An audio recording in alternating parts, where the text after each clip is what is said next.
ലോക്സഭാ തെരഞ്ഞെടുപ്പിൽ സീറ്റ് നിഷേധിക്കപ്പെട്ട വരുൺ ഗാന്ധിയുടെ അടുത്ത നീക്കം ഉറ്റുനോക്കുകയാണ് ദേശീയ രാഷ്ട്രീയം.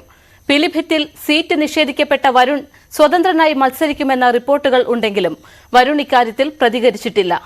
ബിജെപിയുടെ 5ാം പട്ടിക പുറത്തുവന്നപ്പോൾ കേന്ദ്രമന്ത്രി അശ്വിനി കുമാർ ചൌബെയ്ക്കും സീറ്റില്ല. മത്സരിക്കാനില്ലെന്ന പ്രഖ്യാപനത്തിനു പിന്നാലെ വി.കെ. സിംഗിനെ ഒഴിവാക്കി അതുൽ ഗാർഗിനെ സ്ഥാനാർത്ഥിയായി ബിജെപി പ്രഖ്യാപിച്ചു. ഭരണഘടന തിരുത്തിയെഴുതണമെന്ന് പറഞ്ഞ അനന്ത്കുമാർ ഹെഗ്ഡെയെയും ഒഴിവാക്കി. പാർട്ടിയിൽ മടങ്ങിയെത്തിയ ജഗദീഷ് ഷെട്ടറാണ് ബെലഗാവിയിൽ സ്ഥാനാർത്ഥിയാകുക. രാകേഷ് ചേരുന്നു.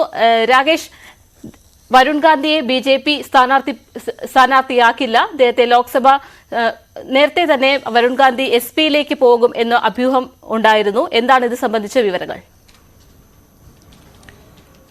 പാർവതി പ്രതീക്ഷിച്ചതുപോലെ തന്നെ സംഭവിച്ചിരിക്കുന്നു. പിലിഭിത്തിൽ ഏതായാലും വരുൺ ഗാന്ധിക്ക് സീറ്റില്ല. കാരണം മേനക ഗാന്ധിയും വരുൺ ഗാന്ധിയും ഏറെക്കാലമായി ബി.ജെ.പിക്കൊപ്പമുള്ള നേതാക്കളാണ്. പ്രത്യേകിച്ച് ബി.ജെ.പിയിലെ ഗാന്ധി കുടുംബാംഗങ്ങളാണ് ഈ രണ്ടുപേരും. 2009 മുതൽ വരുൺ ഗാന്ധി MP ആണ്. പിലിഭിത്തിൽ നിന്നും സുൽത്താൻപൂരിൽ നിന്നുമായി അദ്ദേഹം പാർലമെന്റിൽ എത്തുകയും ചെയ്തിട്ടുണ്ട്. ഏതായാലും ഇപ്പോൾ 5ാം പട്ടിക പുറത്തു വന്നപ്പോൾ സുൽത്താൻപൂരിൽ മേനക ഗാന്ധിക്ക് വീണ്ടും സീറ്റ് നൽകിയിട്ടുണ്ട് ബി.ജെ.പി. എന്നാൽ വരുൺ ഗാന്ധിയെ ഒഴിവാക്കി അവിടെ കോൺഗ്രസിൽ നിന്ന് 2 വർഷം മുമ്പ് ബി.ജെ.പിയിലെത്തിയ ജിതിൻ പ്രസാദിയെ ആണ് സ്ഥാനാർത്ഥിയായി പ്രഖ്യാപിച്ചിട്ടുള്ളത്. ഏതായാലും വരുൺ ഗാന്ധിയുടെ അടുത്ത നീക്കം എന്ത് എന്നുള്ളതാണ് ഏവരും ദേശീയ രാഷ്ട്രീയം തന്നെ ഉറ്റുനോക്കുന്നത്. പ്രത്യേകിച്ച് നേരത്തെ വരുൺ ഗാന്ധിക്ക് മുമ്പ് ഒരു ഓഫർ SP വെച്ചിരുന്നു. അതായത് വരുൺ ഗാന്ധിക്ക് സീറ്റ് നൽകുമോ എന്ന കാര്യത്തിൽ നൽകുന്നതിന് ശേഷം ഇക്കാര്യത്തിൽ ഉചിതമായ തീരുമാനമെടുക്കുമെന്നാണ് SP നേതാക്കൾ വ്യക്തമാക്കിയിരുന്നത്. അഖിലേഷ് യാദവ് തന്നെ അത്തരമൊരു പ്രതികരണം നടത്തുകയും ചെയ്തു. അപ്പോൾ SB വരുൺ ഗാന്ധിയെ പിന്തുണയ്ക്കാൻ തയ്യാറാകുമോ? അങ്ങനെ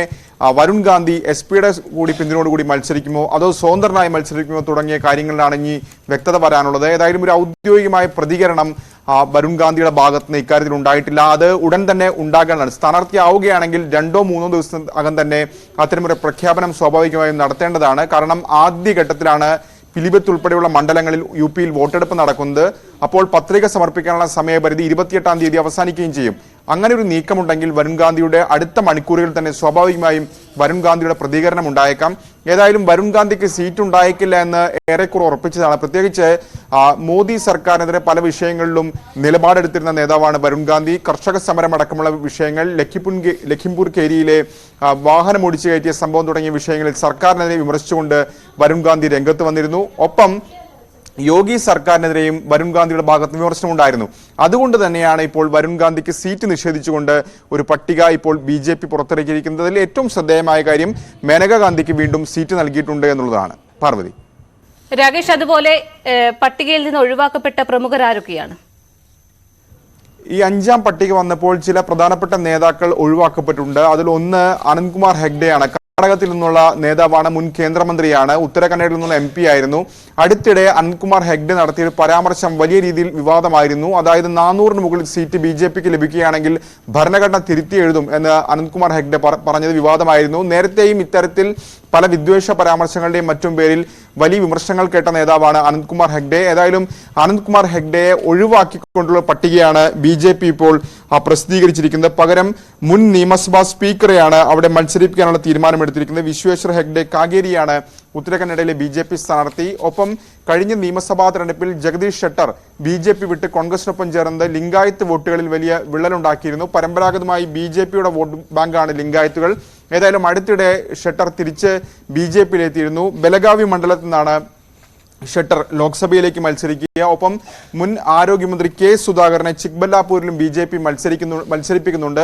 എന്നാൽ കേന്ദ്രമന്ത്രിമാരെ ചിലരെ ഒഴിവാക്കിക്കൊണ്ടാണ് ഇപ്പോൾ 5ാം പട്ടിക പുറത്തു വന്നിരിക്കുന്നത്. അതിൽ ഒന്ന് ബീഹാറിൽ നിന്നുള്ള നേതാവ് അശ്വിനി കുമാർ ചൌബെയാണ്. അശ്വിനി കുമാർ ചൌബെയെ ഒഴിവാക്കിയിട്ടുണ്ട്. ഒപ്പം 5ാം പട്ടിക വരുന്നതിന് തൊട്ടു മുമ്പാണ് മുൻ കരസേനാ മേധാവി കൂടിയായ വി.കെ. സിംഗ് ഈ തെരഞ്ഞെടുപ്പിൽ മത്സരിക്കാനില്ല, അത്തരമൊരു തീരുമാനം താൻ കൈക്കൊള്ളുന്നുവെന്ന് വ്യക്തമാക്കിയത്. ഒരുപക്ഷെ ബി.ജെ.പി. നേതൃത്വം സീറ്റില്ലെന്ന് അറിയിച്ച പിന്നാലെയായിരിക്കാം വി.കെ. സിംഗ് ഇത്തരം പ്രതികരണം നടത്തിയത്. അതിന് പിന്നാലെ 5ാം പട്ടിക പുറത്തു വന്നപ്പോൾ അതുൽ ഗാർഗിനെ സ്ഥാനാർത്ഥിയായി ബി.ജെ.പി. പ്രഖ്യാപിച്ചിരിക്കുകയാണ്. ഏതായാലും 111 മണ്ഡലങ്ങളിലെ സ്ഥാനാർത്ഥി പട്ടികയാണ് ഇപ്പോൾ ബി.ജെ.പി. പുറത്തു വിട്ടിരിക്കുന്നത്. അതോടുകൂടി ഏറെക്കുറെ എല്ലാ മണ്ഡലങ്ങളെയും സ്ഥാനാർത്ഥികളുടെ കാര്യത്തിൽ ബി.ജെ.പി. ധാരണയിലെത്തിയിരിക്കുകയാണ്. പാർവതി. ശരി രാകേഷ്.